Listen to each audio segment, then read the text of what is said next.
Health पर नजर के लिए रोबोटिक्स की मदद।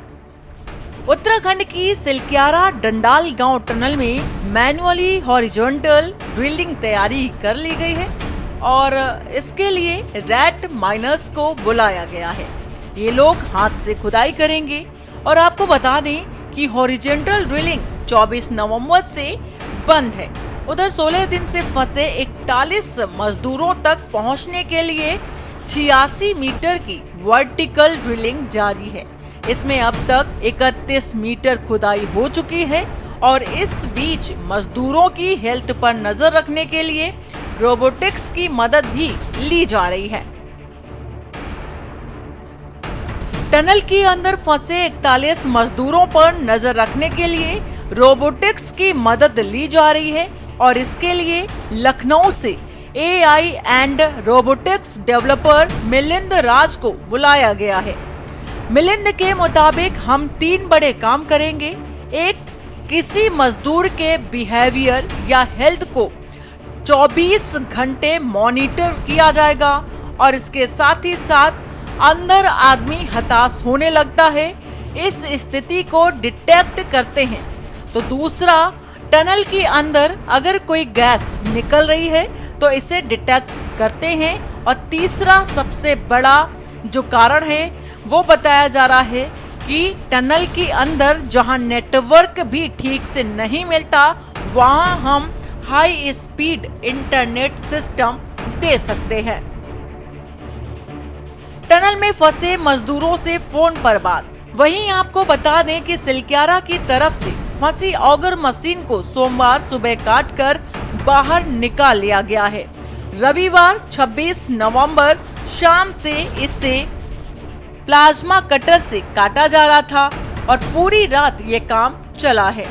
भारतीय सेना के कोर ऑफ इंजीनियर्स और मद्रास सेपर्स की यूनिट इस काम में जुटी थी। सुबह जैसे ही कामयाबी मिली तो ये लोग खुशी से झूम उठे। वहीं टनल में रेस्क्यू ऑपरेशन का जायजा लेने पीएम नरेंद्र मोदी के विशेष सचिव PK मिश्रा, गृह सचिव अजय कुमार भल्ला और उत्तराखंड के मुख्य सचिव SS संधू भी पहुंचे।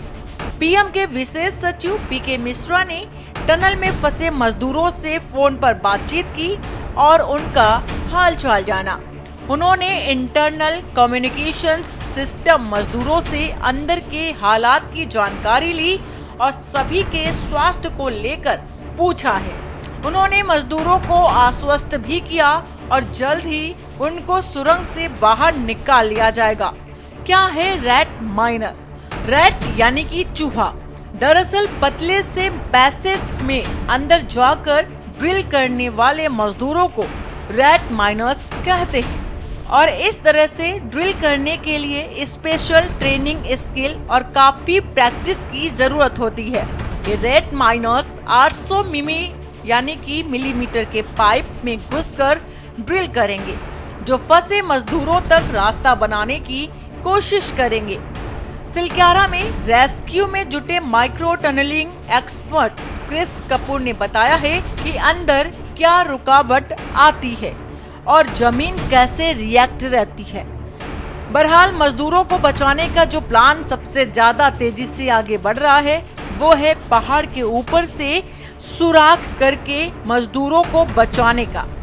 24 घंटे के भीतर ही सतलुज जल विद्युत निगम लिमिटेड ने 36 मीटर तक पहाड़ का सीना चीर दिया है। उम्मीद है ये दायरा बढ़कर 45 मीटर हो जाएगा और इसके बाद दूसरी मशीन काम करेगी। लगातार भेजी जा रही है खाद्य सामग्री। वहीं सरकार की ओर से बताया गया है कि दूसरी लाइफ लाइन 150 मिलीमीटर व्यास सर्विस का उपयोग करके श्रमिकों के लिए नियमित अंतराल पर सुरंग के अंदर ताजा पका हुआ भोजन और ताजे फल डाले जा रहे हैं। इस लाइफ लाइन में नियमित अंतराल में संतरा, सेब, केला आदि फलों के साथ साथ औषधियों और लवणों की भी पर्याप्त आपूर्ति की जाती रही है। भविष्य के स्टॉक के लिए अतिरिक्त सूखा भोजन भी पहुंचाया जा रहा है। वहीं SDRF द्वारा विकसित वायर कनेक्टिविटी युक्त संशोधित संचार प्रणाली का उपयोग संचार के लिए नियमित रूप से किया जा रहा है। अंदर मौजूद लोगों ने बताया है कि वे सुरक्षित हैं, वहीं श्रमिकों को 10 दिनों के अंदर पर्याप्त भोजन पैकेट सामग्री भंडारण के लिए भेज दी गई है। 12 नवंबर को हुआ था हादसा। आपको बता दें कि 12 नवंबर 2023 को सिलक्यारा से बारकोट तक निर्माणाधीन सुरंग में 60 मीटर हिस्से में मलबा गिरने से सुरंग ढह गई थी। फंसे हुए 41 मजदूरों को बचाने के लिए राज्य और केंद्र सरकारों द्वारा तत्काल संसाधन जुटाए गए।